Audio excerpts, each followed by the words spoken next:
Alexis Corbière, député de Seine-Saint-Denis, vice-président du groupe parlementaire de la France Insoumise. Je lui laisse la parole.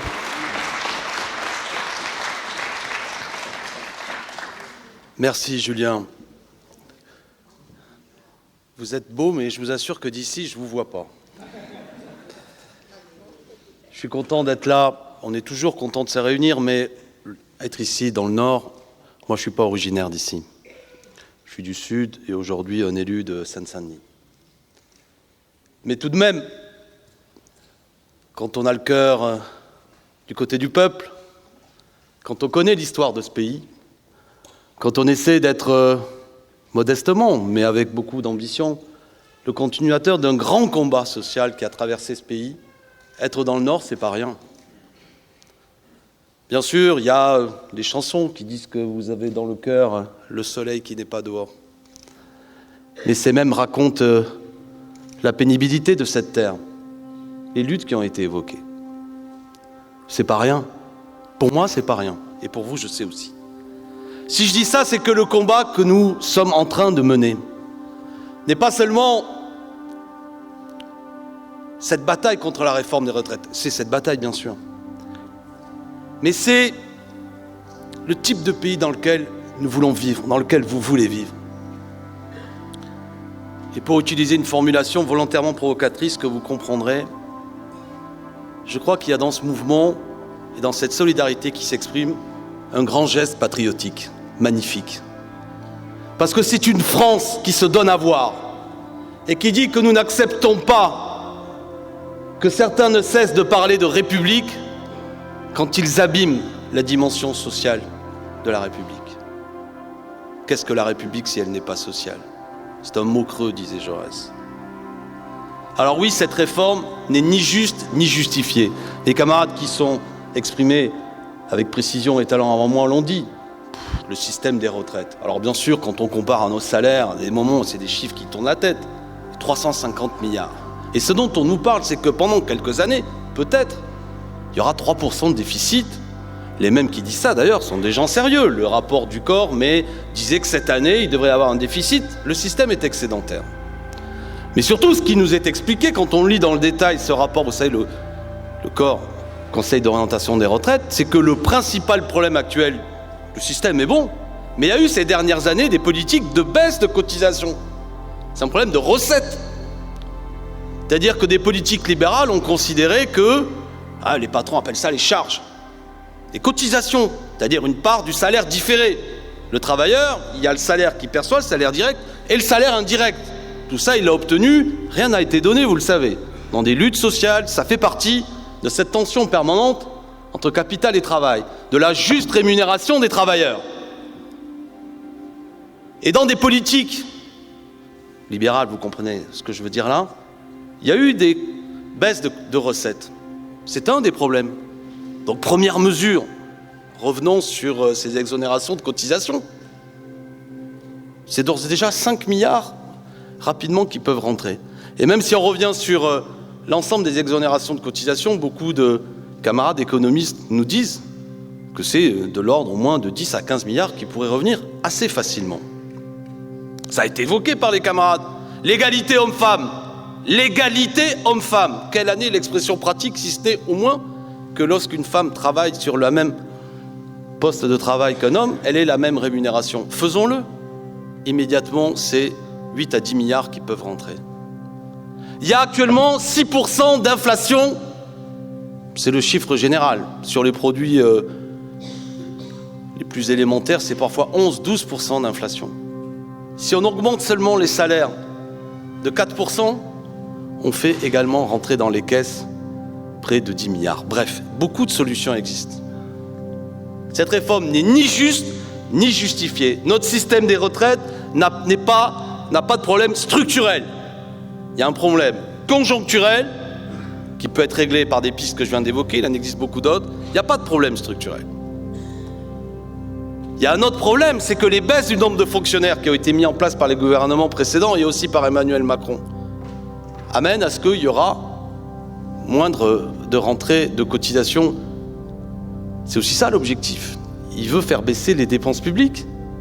Il s'est engagé, c'est Emmanuel Macron, il s'est engagé à ce que, aujourd'hui, c'est 13,8% du PIB qui est consacré aux retraites.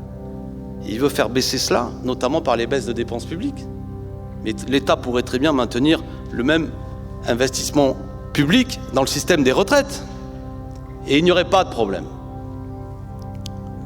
Donc le fond du problème, et ils s'en prennent au système des retraites, ça a été évoqué par des camarades précédemment. À la fois parce qu'ils veulent faire baisser la part des richesses produites qui est socialisée, si je puis dire, dans un système de solidarité, afin d'aiguiser les appétits de gens, et cela sera sans doute la suite, ça existe d'ores et déjà, vous le savez, d'assurances privées qui viendront dire, en raison du fait qu'on a augmenté le nombre d'années de cotisation pour bénéficier de la retraite, qu'est-ce que ça va produire mécaniquement?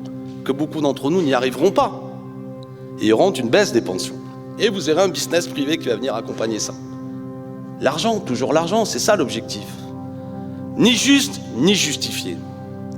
La bataille que nous menons est donc de dire que derrière cette lutte, c'est le type de société dans lequel nous voulons vivre ensemble. Un système basé sur la solidarité, un système basé sur le partage des richesses. La juste part de rémunération du salarié qui se constitue dans son salaire doit être liée à l'ensemble des richesses qui sont produites. Contrairement à la fable qui nous est régulièrement servie, ce pays produit des richesses plus qu'il n'en a jamais produites.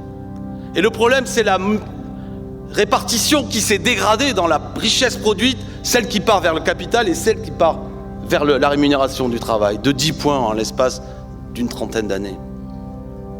Roger l'a évoqué tout à l'heure. Bien sûr que le système des retraites doit rester sur un système de cotisation. Mais tout de même, on peut regarder sur les inégalités qui se creusent dans le pays. Aujourd'hui, en 2023, les 5 personnes les plus riches de ce pays, en France, possèdent autant que les 27 millions les plus pauvres. En 2023. Est-ce crédible? Le nom de Bernard Arnault a été évoqué. Je vais vous dire une chose que moi-même, quand je la prononce, j'en doute. Si quelqu'un, puisque j'aime l'histoire, on va prendre le point de départ de 1789. Si depuis 1789, une personne économisait chaque jour, mettait de côté chaque jour 8 000 € par jour, eh bien de 1789 à 2023, la fortune que cette personne aurait accumulée représenterait 1% de la fortune de M. Bernard Arnault. Est-ce crédible?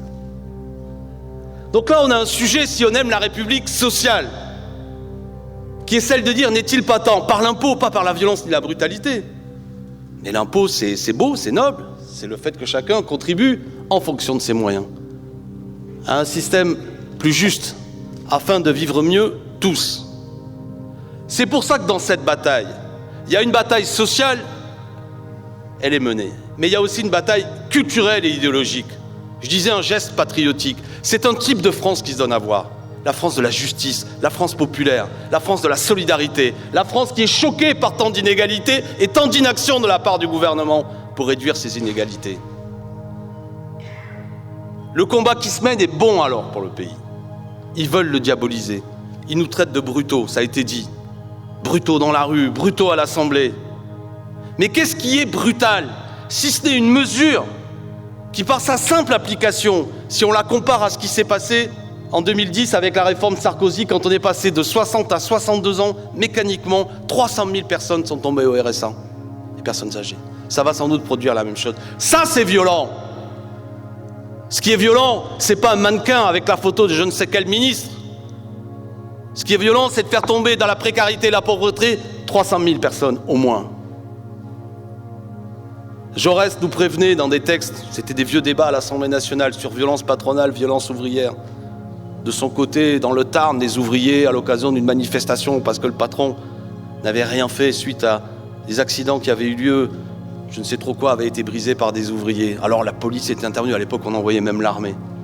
Les bons bourgeois avaient été choqués. Et Jaurès, à la tribune de l'Assemblée, avait dit, mais la violence patronale de gens qui, dans le silence feutré d'un conseil d'administration, prennent des décisions qui sont terribles pour les ouvriers, est bien pire que ces gestes brutaux et désordonnés des travailleurs. On en revient toujours à cette histoire. Ce qui est violent, c'est pas d'élever la voix à l'Assemblée nationale pour rejeter une réforme injuste.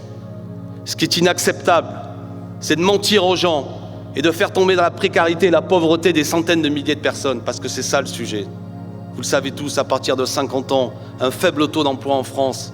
Beaucoup d'entre nous ne retrouvent plus leur emploi. Et ce sas de précarité, entre le moment où on n'a plus son emploi et celui où on peut partir à la retraite, va s'augmenter. Et mécaniquement, ça va faire tomber dans la précarité et la difficulté de plus en plus d'entre nous. C'est eux les violents, c'est eux les brutaux. C'est nous qui sommes la voie de la justice. Donc cette réforme est antisociale. Mais elle est antidémocratique et c'est là-dessus que je voudrais insister. Oui, antidémocratique. Et en la menant, ce gouvernement brutalise le pays et potentiellement peut le faire entrer dans une aventure politique bien dangereuse. D'abord, revenons à l'essentiel. À l'occasion de l'élection présidentielle, qui est le grand rendez-vous démocratique, celui où il y a le plus fort taux de participation. 48,7 millions d'électeurs dans le pays. Nombre de candidats étaient présents. 3 seulement défendaient l'idée qu'il fallait faire travailler les Français plus longtemps, je rappelle leurs noms. Madame Pécresse, Monsieur Zemmour, Monsieur Macron. Si on additionne leurs voix, ils ont rassemblé 13 millions de voix sur près de 48,7 millions d'électeurs. Ça veut dire 26% du corps électoral. 75% a dit nous n'en voulons pas. Au soir du premier tour, deuxième tour face à l'extrême droite. On a tous compris ce qui s'est passé et même sans doute vous y avez participé. À tel point qu'Emmanuel Macron, au soir du deuxième tour, a dit « Ce vote m'oblige ». Il venait de gagner. Je sais que nombre de nos concitoyens qui ont voté pour moi n'ont pas voté pour mes idées, mais pour faire barrage à l'extrême droite, a-t-il dit, et d'un certain point de vue, il avait raison. Les braves gens comme moi se sont dit, ce vote m'oblige. Le vote m'oblige, on s'est dit à entendre que beaucoup de gens n'étaient pas d'accord avec le programme. Non, lui s'est dit, ça m'oblige à vous faire mal, et à vous faire travailler plus longtemps. L'élection législative qui suit, pour la première fois en Ve République, en particulier depuis l'inversion du calendrier électoral, un président de la République élu est minoritaire à l'Assemblée nationale. C'est pas pour rien, parce que ces candidats, sur leur programme, avaient marqué retraite à 65 ans. Les Français n'en voulaient pas. C'est pour ça qu'ils brutalisent la représentation nationale. C'est pour ça qu'ils utilisent l'article 47.1 à l'Assemblée nationale, et désormais j'en découvre un autre, mais Fabien Roussel en parlera mieux que moi, le 44.3 au Sénat. Même les sages sénateurs sont trop turbulents pour ces gens. Alors on rit, mais c'est un problème. Un grand pays, ça ne se dirige pas comme une start-up. Un grand pays, il faut convaincre. Et quand on le brutalise, quand on lui impose quelque chose qu'il ne veut pas, ça ne fabrique rien de bon. Ce sain réflexe, je vais le dire à cette tribune, et peut-être que certains d'entre vous ne seront pas tous d'accord avec moi, mais tant pis. Ce sain réflexe que beaucoup d'entre nous ont eu, d'aller voter pour faire barrage à l'extrême droite. Si le message qui passe, c'est que vous êtes des pitres, et même si vous votez pour moi, contre l'extrême droite, je vous le ferai travailler plus longtemps, ça va fabriquer quoi pour beaucoup d'entre nous? C'est qu'ils ne le feront plus. C'est ça que vous voulez, monsieur Macron? Dans un pays où l'extrême droite est puissante? Vous voulez dégoûter les gens de voter pour vous? C'est donc un chemin extrêmement dangereux que nous sommes en train de prendre. C'est pourquoi, pour apaiser les choses, pour respecter tout simplement la démocratie, il est temps de retirer cette réforme. Oui, de la retirer, ou éventuellement de consulter le peuple par l'intermédiaire d'un référendum, mais je ne reviens pas sur toutes les manœuvres qui ont eu lieu, de la retirer. Gloire aux organisations syndicales qui mènent cette lutte. C'est important, il faut choyer ça. Notre peuple se rassemble pas sur je ne sais trop quel sujet futile, sur le social, sur la justice, sur l'égalité. C'est grand, c'est beau, c'est fécond, c'est porteur d'avenir. En plus, on peut gagner. Des journées sont là, nous les respectons, nous les entendons. Et le responsable politique que je suis dit, les consignes de l'intersyndicale sont les nôtres. Samedi prochain, il y a une manifestation. Il faut être nombreux. Pourquoi pas donner à voir ce qui est la réalité du pays? C'est que sans les travailleuses et les travailleurs, rien ne fonctionne. Certains disent « Oh, vous voulez bloquer le pays, vous voulez mettre à bas l'économie ». Non, on veut seulement vous démontrer que sans les travailleuses et les travailleurs, il n'y a plus rien qui fonctionne. C'est que l'argent, en tant que tel, ça ne produit rien.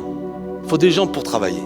Et si vous les malmenez, qu'ils arrêtent de travailler en utilisant une grande victoire démocratique, le droit de grève, le droit de manifester, eh bien ça s'arrête. Voilà. Immobile d'un seul coup. Reprenons les mots, là aussi, je citais tout à l'heure la Révolution française, du grand Mirabeau qui disait déjà en 1789, « Prenez garde, disait-il aux aristocrates, si vous malmenez le peuple, pour être magnifique, il n'a qu'à être immobile. pour être magnifique, disait-il, il n'a qu'à être immobile. Déjà en 1789, Mirabeau parlait de la grève. Le peuple, pour être magnifique et montrer sa puissance, n'a qu'à d'un seul coup s'arrêter de travailler. Et d'un seul coup, les soi-disant puissants ne sont plus rien. C'est ça le 10, c'est ça le 15. On va y arriver. Unité syndicale, la choyer, l'applaudir, la caresser, la féliciter. C'est pas simple pour les dirigeants syndicaux de prendre des décisions. Et l'unité politique. Je suis un militant de l'unité politique. Entendez-le bien. Il faut le maintenir. Bien sûr qu'il peut y avoir des sujets de division entre nous, ou du moins de désaccord. Mais ça n'est que servir Emmanuel Macron que de chercher à instiller entre nous des désaccords qui nous amèneraient à faire éclater cette union qu'est la nouvelle union populaire, écologique et sociale. D'autres types d'unions, on peut l'élargir et la conforter. Nous sommes dans un moment, et ce sera ma conclusion, d'un tournant ou d'un carrefour de l'histoire du pays. J'ai la conviction que, contrairement parfois à la lecture un peu démobilisante que certains veulent donner, en particulier dans les médias, non, l'avenir du pays n'est pas sombre. L'extrême droite n'est pas mécaniquement condamnée à gagner, ça n'est pas vrai. Déjà, cessez de la magnifier, messieurs, dames, qui parfois regardaient l'extrême droite dans la presse. Ils ont déposé moins d'amendements que Renaissance. Je sais qu'ici, c'est une terre où il y a parfois des députés RN, mais allez leur demander. Ils avaient moins à dire sur ce texte à l'Assemblée nationale que les députés Renaissance d'Emmanuel Macron, les amis de Madame Le Pen. À quoi ça sert un député RN? À rien alors. Il paraît qu'ils portent la cravate. Très bien, mais à part ça, sur les retraites, qu'est-ce qu'ils ont à dire? Pire, oui. À part dire que les syndicats sont des gens foutres, à part dire que la NUPES ne sert à rien, à part dire qu'eux, ils sont polis, ils parlent à voix basse, et nous, on parlerait trop fort. Mais concrètement, pourquoi ils n'ont pas mené la bataille parlementaire? Si ce n'est pour aider Emmanuel Macron, éventuellement, à plier l'affaire rapidement, alors qu'il y avait un enjeu, à créer les conditions d'une mobilisation parlementaire qui accompagnait aussi la lutte sociale et la lutte syndicale. Donc ça suffit, cette espèce de parti, soi-disant le Canada Dry, là, des amis du peuple, ça a le goût et l'odeur, mais ça n'est pas la réalité, vous le savez. Sans compter la division du poison raciste qu'ils veulent toujours mettre dans le peuple. Quand le peuple se rassemble sur le social, et vas-y que je te mets un sujet pour dire qu'il faut se diviser parce que t'as pas la même religion, t'as pas la même couleur, t'as pas je ne sais trop quoi. Donc c'est le moment. Je l'ai dit de la part du RN, mais vous avez compris, Roger l'a évoqué, ou Arrache, ou je ne sais plus quel camarade, que le texte qui suit le débat sur les retraites est un texte, pardon de la grossièreté, de merde sur les questions d'immigration. Parce que la division du racisme, c'est aussi M. Gabriel Attal et le gouvernement qui le fait. Donc on est dans ce moment politique. Là, on se rassemble sur le social. Faut rester. Là, on est grand, on est un grand peuple. On est puissant. Ils vont vouloir nous diviser à nouveau sur des manœuvres. Donc notre tâche, c'est maintenir l'unité. Notre tâche aussi, bien sûr, c'est de tout faire pour créer les conditions d'une victoire. C'est possible. C'est possible dans la rue, et c'est possible aussi, mais ça c'est le boulot des parlementaires, mais vous allez suivre ça en détail, à ce que peut-être qu'après avoir beaucoup, même ils ont l'air d'être assez nerveux, le 16, dans la semaine qui suit, je répète le calendrier, demain, vous avez une manifestation à faire. Prenez les bonnes godasses, le manteau, le chapeau, parce qu'en plus il pleut. Le 15, on remanifeste partout. Pas chez nous, dit Fabien Roussel. Il est d'un patriotisme nordiste, celui-là, mais alors... Il m'a dit, viens, tu verras, il fait beau. Et le 15, grosse manif. Et le 16, je termine, je suis déjà trop long, mais le 16, il y a le vote, la CMP, commission mixte paritaire. C'est-à-dire, le texte du Sénat, ils sont en train de bidouiller, mais Fabien va vous l'expliquer, ça va revenir dans une petite réunion à quelques-uns, genre ambiance un peu mafieuse et louche, quoi. Ils vont se mettre d'accord entre eux. Et s'ils arrivent, je dis ça parce que franchement, c'est quand même dingue de se dire que ce qui concerne des millions de salariés va se retrouver dans une discussion à quelques-uns. Et après, soit ils n'arrivent pas tout à fait à se mettre d'accord, et c'est imposé, ça peut être imposé directement, soit il y aura un vote dit solennel. Ça va être chaud. Vous avez nombre de députés à droite là qui sont en train, vous avez, ça crise un peu. La mobilisation que vous faites produit ça, disloque l'ennemi. Le général de Gaulle avait écrit un bouquin qui s'appelait « De la discorde chez l'ennemi ». Laissez-moi vous dire qu'il y en a de la discorde chez l'ennemi. Ils se fâchent entre eux. Donc c'est bien cette pression, il faut l'organiser. Donc c'est pas sûr qu'ils gagnent le vote du 16. Peut-être qu'ils seront même obligés d'imposer un vote par ce qu'on appelle le 49-3. Tout ça, ça produira, de mon point de vue, une loi de plus en plus illégitime, qui justifiera qu'on continue à se mobiliser. Voilà les amis ce que je voulais vous dire. Ce que vous avez fait est grand, ce que vous avez fait est magnifique. Ce que nous faisons ensemble écrit une page nouvelle de l'histoire du pays. Ce que nous faisons ensemble, quelle que soit l'issue de la lutte, et je souhaite la victoire, porte en elle les germes de victoire politique demain pour rendre ce pays meilleur. Bravo et merci.